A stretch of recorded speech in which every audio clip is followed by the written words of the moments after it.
Hello बच्चों, तो बेटा स्टार्ट करते हैं अपने कुछ टॉपिक्स। एक्चुअल में तो ये मैथ्स के टॉपिक है 7 के 7, बट अपन इसको डिस्कस करेंगे बेटा, क्योंकि जब फिजिक्स के न्यूमेरिकल सोल्व करने की बात आएगी ना, जब टॉपिक को समझने की बात आएगी, तो हमें इन 7 टॉपिक्स की तो जरूरत पड़ेगी ही पड़ेगी। तो इन 7 टॉपिक को पहले समझते हैं, जिसको हमने नाम दे रखा है मैथमेटिकल टूल्स, मतलब मैथ्स के वो टॉपिक जिनकी हमें फिजिक्स में जरूरत है। और ये 7 के 7 टॉपिक बेटा समझने पड़ेंगे, चाहे वो बच्चा जेई का हो और चाहे वो बच्चा नीट का हो, दोनों को आने चाहिए। कभी नीट का बच्चा सोचे मेरे पास तो बायो है, मेरे को मैथ्स नहीं पढ़नी, बेटा ये 7 टॉपिक तो आपको समझने पड़ेंगे, वरना आपसे न्यूमेरिकल सोल्व नहीं होंगे। न्यूमेरिकल सोल्व करने में आपको प्रॉब्लम आएगी। Topic first, algebra, trigonometry, differentiation, slope, integration, log and quadratic equations. ये 7 टॉपिक है जो हमें समझने हैं, ठीक है। तो आज अपन इस लेक्चर में समझने की कोशिश करेंगे अलजेब्रा को, और अगर टाइम मिला तो बेटा ट्रिग्नोमेट्री को भी कैरी ऑन करेंगे। तो चलिए स्टार्ट करते हैं। First, product rule. तो बेटा रूल क्या है, चलिए समझते हैं इसके अंदर प्रोडक्ट रूल क्या है। सबसे पहला रूल, ए की पावर एक्स इंटू ए की पावर वाई। जब बेस सेम हो और मल्टीप्लाई हो रखी हो तो बेटा पावर ऐड हो जाएगी। तो अपने पास यहां पर बनेगा ए की पावर एक्स प्लस वाई, क्योंकि बेस सेम था और उनकी प्रोडक्ट हो रखी थी, तो पावर क्या हो जाएगी, ऐड। एग्जाम्पल के लिए देखिए भाई, 10 की पावर 2 इंटू 10 की पावर 3, मेरे पास आएगा 10 की पावर 5, क्योंकि बेस सेम थी, दोनों की मल्टीप्लाई हो रखी थी, पावर को ऐड कर दूंगा, आ जाएगा। सिमिलरली x की पावर 2 इंटू एक्स, अब x है तो उसकी पावर 1 मान लीजिए, बेस दोनों का सेम है, x प्रोडक्ट हो रखी है तो पावर हो जाएगी ऐड। सो अपने पास ये बचेगा बेटा x की पावर 3। सेकेंड रूल, 1 बाई ए की पावर x। अगर बेटा मैं इसको ऊपर लेके जाऊंगा तो a की पावर माइनस एक्स। बेटा जब भी हम नीचे से ऊपर या ऊपर से नीचे लेके आएंगे तो साइन को चेंज करना पड़ेगा। एग्जाम्पल के लिए 1/10 की पावर 2 है, इसको आप ऊपर लेके आइए 10 की power minus 2। Second one, 1 by x की पावर 5 है, इसको आप ऊपर लेके आइए एक्स की पावर माइनस 5। तो अपना सेकेंड रूल था। थर्ड रूल, रूल थर्ड क्या है, यहां पर देखना सभी बच्चे, ए की पावर एक्स होल की पावर वाई। तो जब बेटा पावर की पावर होगी तो उनके आपस में करेंगे मल्टीप्लाई। सो ए की power X into Y. Example के लिए देखिए सभी बच्चे ध्यान से, 10 की पावर 2 होल की पावर 5, तो यहाँ पर 10 की पावर 2 5 जा 10, तो 10 की पावर 10। तो ये प्रोडक्ट के कुछ बेसिक्स रूल थे जो आपको आने चाहिए, सिंपल 3 रूल। चलिए बेटा next topic, algebraic identities. Algebraic identities मतलब कुछ एल्जेब्रा के सिंपल फॉर्मूले जो आपने 5th 6th से पढ़े हैं, आपको आने चाहिए। सिंपल है बेटा। फर्स्ट, a प्लस बी का होल स्क्वायर। आपने पढ़ा होगा a square plus B square plus 2ab। बहुत अच्छी बात है। इस पर थोड़ा सा ना ध्यान देते हैं, कैसे आया। कई बच्चे इसको सोचते हैं नहीं पता सर कैसे आया, हमने तो याद कर रखा है, बस हमें नहीं पता कैसे आया, हमने याद कर लिया। बेटा बड़ा सिंपल सा है, देखना समझना। मैं क्या करने वाला हूं, एक एग्जांपल उठाते हैं। मैं बोल रहा हूं x into x, base same है, प्रोडक्ट हो रही है, पावर क्या हो जाएगी, ऐड। तो 1 + 1 2। तो मैं x इंटू एक्स को x स्क्वायर लिख सकता हूं, तो बेटा मैं एक्स स्क्वायर को x इंटू एक्स भी तो लिख सकता हूं। सिमिलरली a प्लस बी की पावर 2 है, इसको आप a plus B into A plus B लिख लीजिए। इसकी पावर 1, इसकी पावर 1, बेस सेम है, प्रोडक्ट हो रखी है, पावर क्या हो जाएगी, ऐड। चलिए करते हैं, प्रोडक्ट करिए बेटा, a into A square, a into B A B, b into B A ए, b into B B square.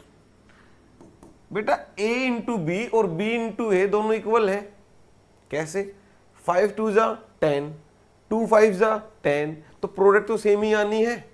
तो आप चाहो तो ए बी, बी ए को भी तो ए बी लिख सकते हो, B square, A B plus A B 2ab, तो A square plus B square plus 2ab।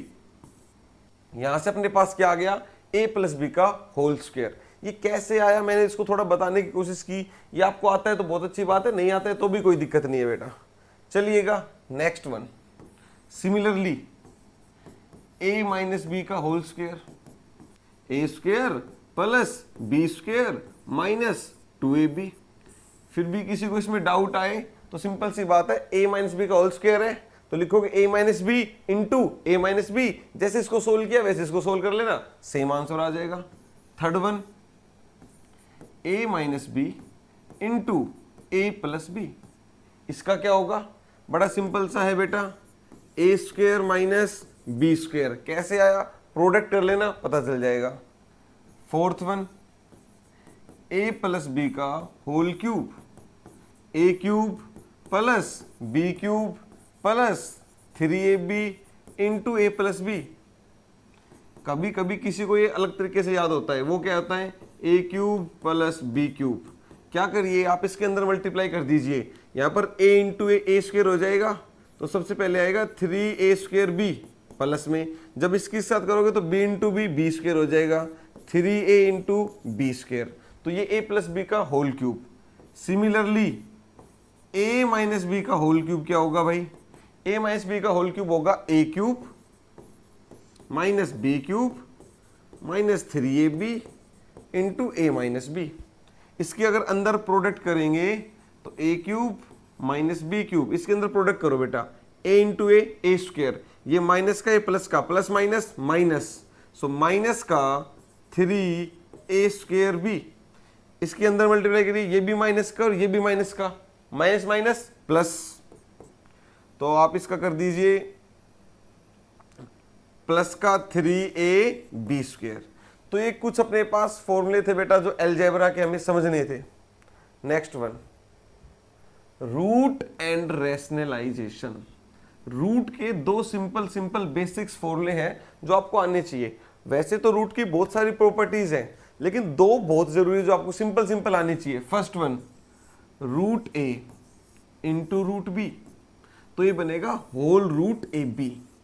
Example के लिए अगर मेरे पास है रूट 3 इंटू रूट 2, तो ये बनेगा होल रूट 3 इंटू 2, जो कि हो जाएगा होल रूट 6।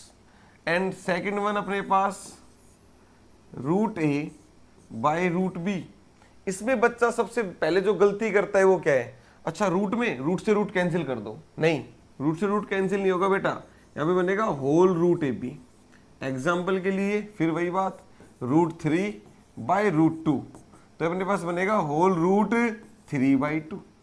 तो ये कुछ दो रूल थे रूट के, साथ के साथ रैशनलाइजेशन थोड़ा सा समझ लीजिए। एक एग्जांपल उठाते हैं रैशनलाइजेशन का, फॉर एग्जांपल 2/√3 का ही ले लीजिए।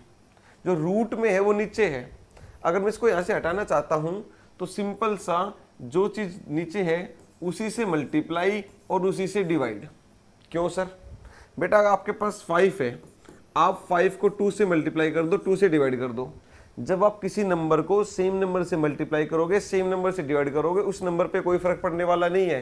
कैसे, 5 2 जा 10 अपॉन 2, फिर से कट करोगे फिर से 5, तो चीज़ तो सेम ही आनी है।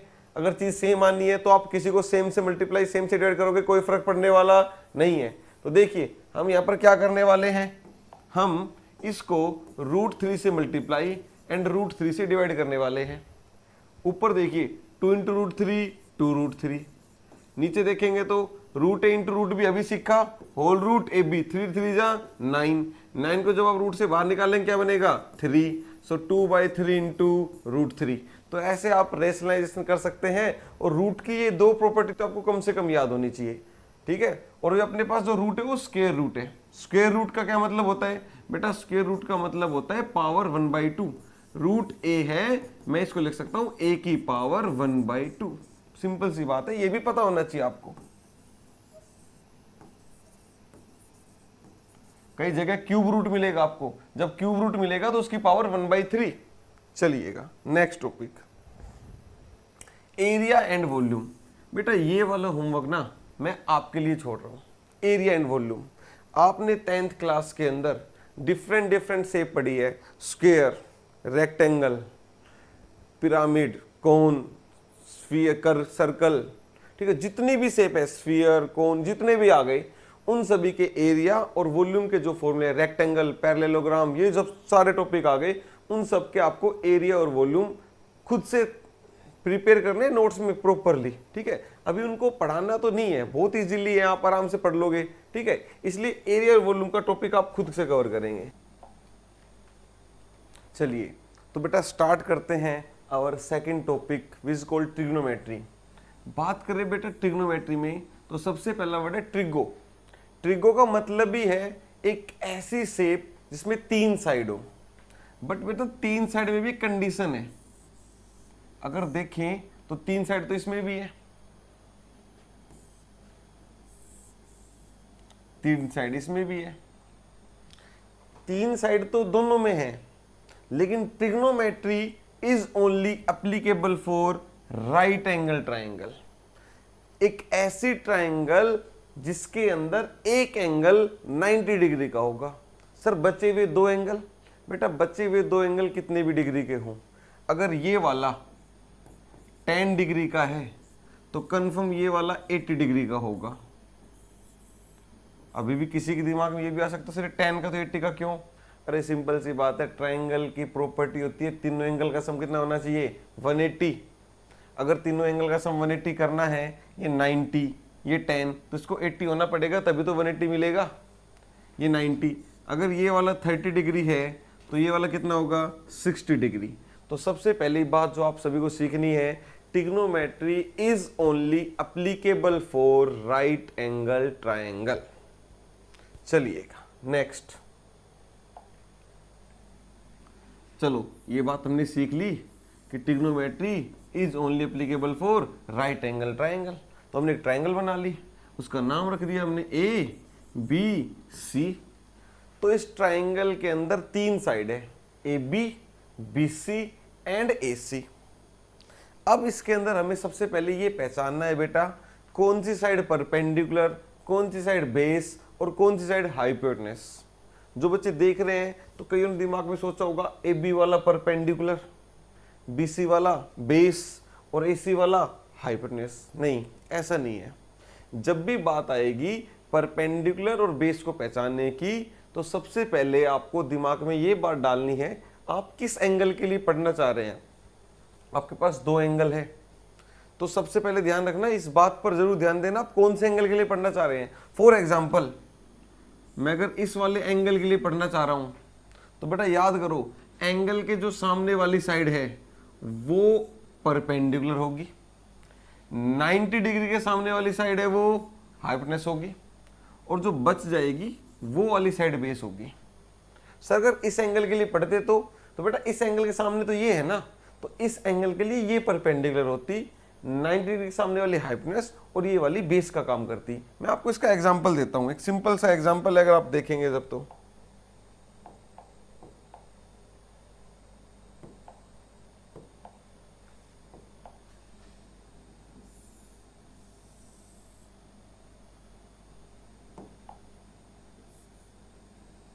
ए बी सी ये साइड से आ गई।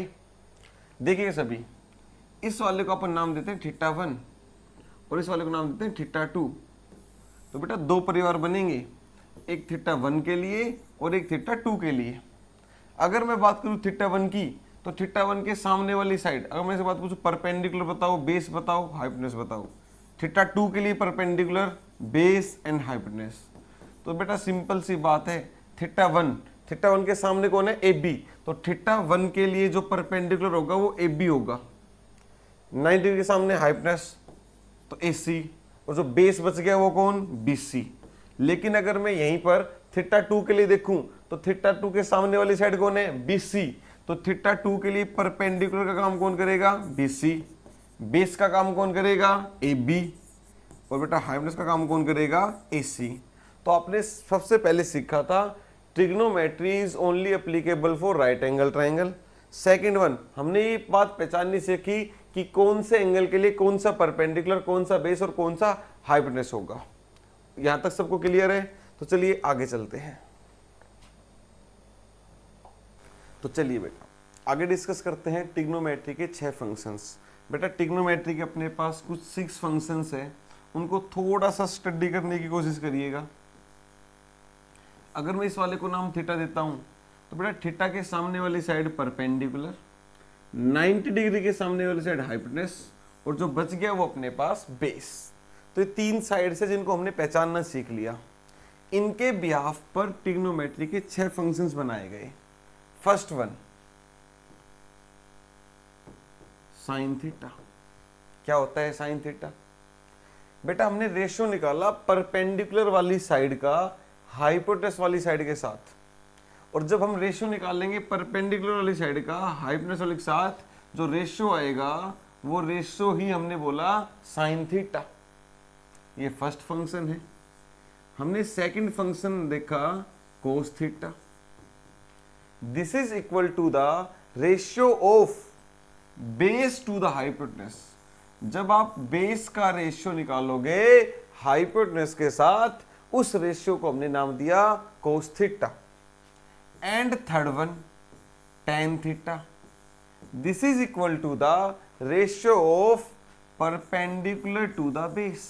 जब आपने रेशियो निकाला परपेंडिकुलर का बेस के साथ, और जो रेशियो आया उसको हमने नाम दिया tan थीटा। तो 3 तो ये वाले थे यार। जब आपने रेशियो परपेंडिकुलर का हाइपोटेनस के साथ निकाला, आपने उस रेशियो को नाम दिया साइन थीटा।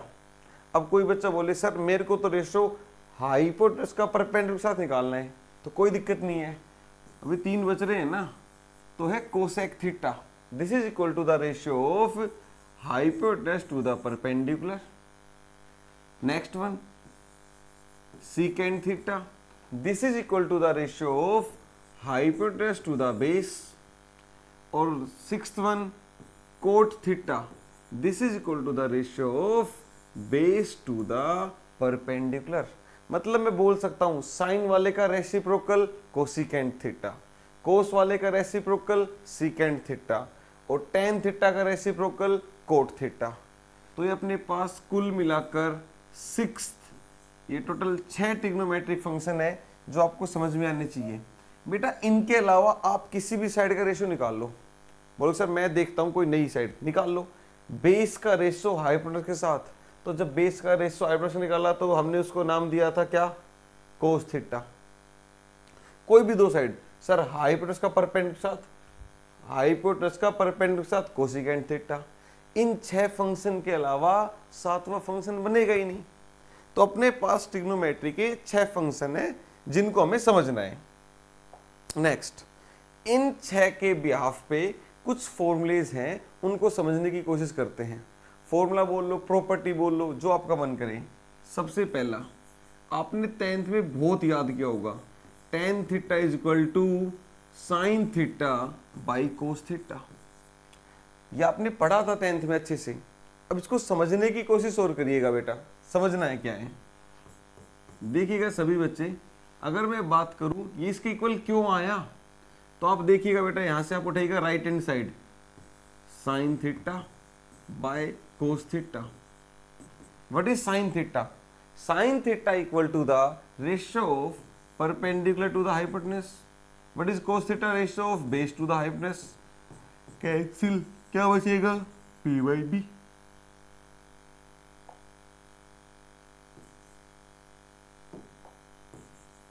बी का रेशियो किसके साथ? बी के साथ। और we know that what is P by B? This is called our tan theta. तो ये अपना कहलाएगा tan थीटा। तो जब इनका रेशियो निकाला tan थीटा के बराबर आया, इसलिए हमने बोल दिया tan theta is equal to sine by cos. Similarly cos theta, sorry cot theta, cot theta is equal to cos theta by sine theta. जब आप इनको निकालोगे, इनके रेशियो को सोल्व करोगे, तो वो चीज कोस थीटा के बराबर आ जाएगी। तो ये 2 फॉर्मूले थे जो आपने 10th में याद किए थे। अब इनको समझो, आया तो क्यों आया। नेक्स्ट वन, आपने पढ़ा था sine square theta plus cos square theta is equal to 1। तो इसको थोड़ा सा समझने की कोशिश करते हैं। आप लेफ्ट हैंड साइड को उठाइए। क्या है लेफ्ट हैंड साइड में? Sine square theta plus cos square theta. What is sine? Ratio of perpendicular to the hypotenuse, उसका square. What is cos? Ratio of base to the hypotenuse, उसका square. Open करिए square को, P square by H square, B square by H square. अगर मैं इसको solve करता हूं, इनका एलसीएम लेता हूं, तो एलसीएम आएगा H square P square plus B square. बेटा P square plus B square, इसको थोड़ा समझने की कोशिश करिएगा। पाइथागोरस थ्योरम से राइट एंगल ट्राइंगल के अंदर ये थीटा है, तो ये परपेंडिकुलर, ये बेस और ये हाइपोटेनस। तो याद करो हाइपोटेनस का स्क्वायर इन दोनों के स्क्वायर के सम के बराबर था, तो मैं इनकी जगह रख सकता हूं एच स्क्वायर। अपॉन में एच स्क्वायर है ही, एच स्क्वायर से एच स्क्वायर कैंसिल। तो जब हमने sign square theta plus cos square theta को सोल्व किया, 1 के बराबर आया, इसलिए तो बोला जाता है sine square theta plus cos theta is equal to 1। ये पहली आइडेंटिटी थी। नेक्स्ट वन, सिमिलरली इसकी दो पार्ट्स, 3 पार्ट और है। Secant square theta minus tan square theta is equal to 1। और लास्ट पार्ट अपने पास होता है cosecant square theta minus cot square theta is equal to 1। इनका प्रूफ भी आप जब सोल्व करेंगे अपने आप मिल जाएगा। तो ये कुछ प्रॉपर्टीज है जो आपने 10th में अच्छे से पढ़ी थी, बट इनको समझना भी है। हालांकि न्यूमेरिकल सोल्व करने के लिए हमें इसकी जरूरत है, और इसके भी कुछ चेंजेस मिलेंगे आपको देखने को। जैसे अगर मैं इसी प्रॉपर्टी को आपके पास लेके आऊं, sine square theta plus cos square theta is equal to 1। यहीं से अगर मैं बात करूं साइन स्क्वायर थीटा की, तो इस तरफ आकर माइनस हो जाएगा 1 माइनस कोस स्क्वायर थीटा। और मैं बात करूं साइन थीटा की, तो जो स्क्वायर था उस तरफ अंडर रूट में चल जाएगा 1 माइनस कोस स्क्वायर थीटा। ऐसे सिमिलरली आपने जैसे कोस को भेजा, आप साइन को भी भेज सकते हैं बेटा। तो यहां से क्या बनेगा? Cos square theta is equal to 1 minus sine square theta, और जो स्क्वायर है उस तरफ अंडर रूट बन जाएगा। Cos theta is equal to 1 minus sine square theta. तो इन चीज को थोड़ा सा समझने की कोशिश करिए, आपने पहले पढ़े हैं। अच्छी आगे शुरू करते हैं। एक सिंपल सी टेबल है बेटा, आप सभी ने 10th क्लास में पढ़ी होगी। 0 degree, 30 degree, 45 degree, 60 degree and 90 degree.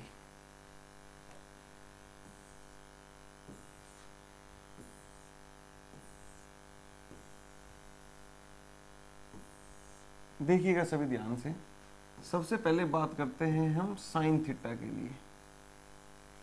तो बेटा साइन थीटा के 0 पे जो वैल्यू मिलती है वो 0 मिलती है। साइन 30 पे जो साइन की वैल्यू मिलेगी वो मिलेगी 1/2। साइन 45 पे 1/√2, साइन 60 पे √3/2 एंड साइन 90 पे 1। मैं आपको इसका रीजन भी समझा सकता हूं कि 30 पे 1/2 क्यों मिली, 45 पे 1/√2 क्यों मिली। थोड़ा सा वेट करिए, उसके बाद में आपको रीजन भी समझाऊंगा। पहले इसको समझिए, इसको याद कीजिए, आपने 10th में याद किया भी होगा। सिमिलरली अगर हम बात करें कोस थीटा की, कोस थीटा के लिए आ जाइए। कोस 0 पे वैल्यू होती है बेटा 1, कोस 30 पे वैल्यू होती है √3/2, कोस 45 पे वैल्यू होती है 1/√2 एंड साइन 60 पे वैल्यू, सॉरी कोस 60 पे वैल्यू होती है 1/2, और बेटा कोस 90 पे वैल्यू होती है 0। आप थोड़ा सा देखिए तो चेंज हो रखा है। साइन की 0 वाली कोस की 90, साइन की 90 वाली कोस की 0, साइन की 30 वाली कोस की 60, और साइन की 60 कोस की 30, 45 पे दोनों सेम। ऐसे ही अगर हम बात करें टेन थीटा की, what is tan theta? Tan theta is equal to the ratio of sine to the cos. तो जब मैं बात करूंगा टेन 0 की, तो tan 0 is equal to sine 0 upon cos 0, 0 upon 1 0। Tan 30 की बात करूंगा तो साइन 30 अपॉन कोस 30, 2 से 2 कैंसिल, अपने पास यहां पर बचेगा 1/√3। जब बात करूंगा टेन 45 की, तो साइन 45 अपॉन कोस 45, √2 से √2 कैंसिल, 1/1 1। बात करूंगा जब मैं tan 60 की, तो sin 60 अपन cos 60, 2 से 2 कैंसिल, क्या बचेगा अपने पास √3।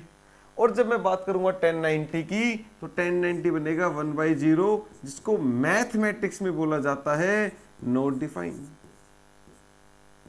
या फिर इंफिनिटी। तो ये कुछ टेबल्स थी। अब बोलोगे सर आपने तो सिर्फ इन 3 की बताई है सर, उन 3 की भी बताइए सर, जो 3 हमने और पढ़े थे, कौन कौन, कोसिकेंट, सीकेंट, कोट। तो बेटा हमने पढ़ा था यार, साइन थीटा और कोसिकेंट थीटा बिल्कुल रेसिप्रोकल है। जैसे ही यहां पर अगर मैं तुमसे पूछूं बेटा साइन 30 की वैल्यू कितनी है, तो बेटा आप बताएंगे साइन 30 की वैल्यू है सर 1/2। अब मैं तुमसे पूछूं कोसिकेंट 30 की वैल्यू कितनी है, तो कोसिकेंट तो साइन 30 का रेसिप्रोकल है, तो बेटा कोसिकेंट 30 की वैल्यू हो जाएगी 2। ऐसे रेसिप्रोकल कर लेंगे। जैसे tan 30 की वैल्यू कितनी है 1/√3, तो बेटा कोट 30 की वैल्यू पूछे तो रेसिप्रोकल हो जाएगा, अपने पास क्या निकल के आएगा √3। तो ऐसे आपको ये टेबल बिल्कुल टिप्स पे होनी चाहिए। तो कुछ बच्चों को होगी भी, कुछ बच्चों को नहीं होगी, बेटा सीख लो, याद करो, बहुत जरूरी है। चलिए नेक्स्ट बात कर रहे थे। अब कई बच्चों के दिमाग में आ रहा होगा सर आपने बोला था, मैं अभी आपको रीजन दूंगा कि साइन 30 1/2 आया तो क्यों आया। देखिए बेटा मैं रीजन समझा देता हूँ, थोड़ा सा समझने की कोशिश करिएगा, फिर अपने दिमाग को भी लगाइएगा फिर उसमें थोड़ा सा। हमने क्या किया, हमने एक ट्रायंगल ली, ठीक है, ये वाला एंगल हमने 30 डिग्री देखा। जब ये वाला 30 होगा कन्फर्म ये वाला 60 डिग्री होगा, सिंपल सी बात है। 30 डिग्री के सामने वाला परपेंडिकुलर, ये हाइपोटेनस। तो अगर मैं निकालने जाऊंगा ना साइन 30, तो इस वाली साइड को मेजर करना और इस वाली साइड को मेजर करना।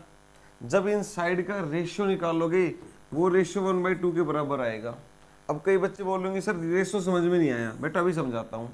मान लो आपने मेजर किया, ये वाली साइड निकल के आई 2 मीटर, और जब आप इसको मेजर करोगे ये कंफर्म 4 मीटर निकल के आएगी।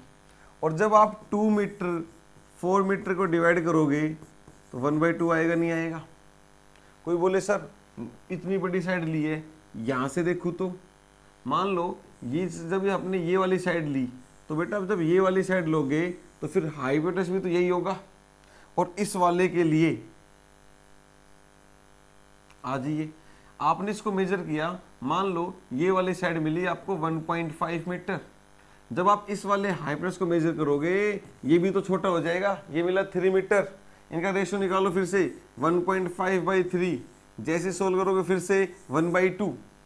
तो जब 30 डिग्री लेके आप सामने वाली साइड और हाइपोटेनस का रेशियो निकालोगे तो वो 1/2 आएगा। और आप सभी को पता है जो रेशियो होता है परपेंडिकुलर का हाइपोटेनस के साथ, वो जो होता है वो साइन थीटा के बराबर होता है, इसलिए साइन 30 1/2। किसी के दिमाग में सर साइन 30 ठीक है, अगर साइन 60 की बात करूँ तो बेटा साइन 60 की बात कर लीजिए, हमें उस चीज से कोई प्रॉब्लम नहीं है। देखिएगा सभी बच्चे ध्यान से, मान लीजिए 60 वाला एंगल है, इसके सामने ये वाली परपेंडिकुलर होगी और ये वाली हाइपोटेनस होगी। साइन 60 का रेशियो क्या होता है सर, साइन 60 का तो होता है अपने पास √3/2। बेटा √3 की वैल्यू 1.73 डिवाइड बाई 2, इसको सोल्व कर लीजिए। और जब इस वाली साइड का रेशियो आप इस वाली साइड के रेशियो के बराबर निकालोगे तो यहाँ पर जो रेशियो आएगा वो उस वाले के रेशियो के बराबर आ जाएगा। किसका रेशियो, P/H का रेशियो, क्योंकि 60 के सामने P और ये H, जब इनका रेशियो निकालोगे तो इस वाले रेशियो के बराबर आ जाएगा। इसलिए साइन 30 √3/2 के बराबर है, क्योंकि इनका जो रेशियो आया था इनके रेशियो के बराबर आ गया, इसलिए साइन 60 को बोला जाता है √3/2। ऐसे जितने भी हैं उन सबको डिफाइन किया गया है। हालांकि हमें इनमें कोई इंटरेस्ट नहीं है, फिर भी कई बच्चों के दिमाग में होता है ये कैसे हुआ क्यों हुआ, तो उनको मैंने थोड़ा सा क्लियर करना चाहा। आपको उम्मीद करता हूँ कि अच्छे से समझ में आया होगा। तो ट्रिग्नोमेट्री का जो आगे का पोर्शन है बेटा वो अपन कल नेक्स्ट वीडियो में ख़त्म करेंगे, और जो नेक्स्ट वीडियो होगी उसके अंदर अपन अपनी कंप्लीट ट्रिग्नोमेट्री को डिस्कस करेंगे। जो भी चीज़ें बच गई जो आपको आगे पढ़नी है, यहाँ तक तो आप 10th में पढ़ के बैठे हो बेटा, ये तो मैंने फिर भी गो थ्रू करवाई है। बट जो अगला लेक्चर आएगा ट्रिग्नोमेट्री का, उसके अंदर आपको हर चीज़ समझनी पड़ेगी, देखनी पड़ेगी। तो चलिए इस वाले को कंप्लीट किया आपने, बहुत अच्छी बात है। अपने रिव्यू फीडबैक आप हमें दीजिए, जिस टॉपिक से रिलेटेड आपको अपनी क्यूरी हो, किसी भी टॉपिक से रिलेटेड फिजिक्स के, तो वो सब आप हमें डिस्कस करिए। Thank you.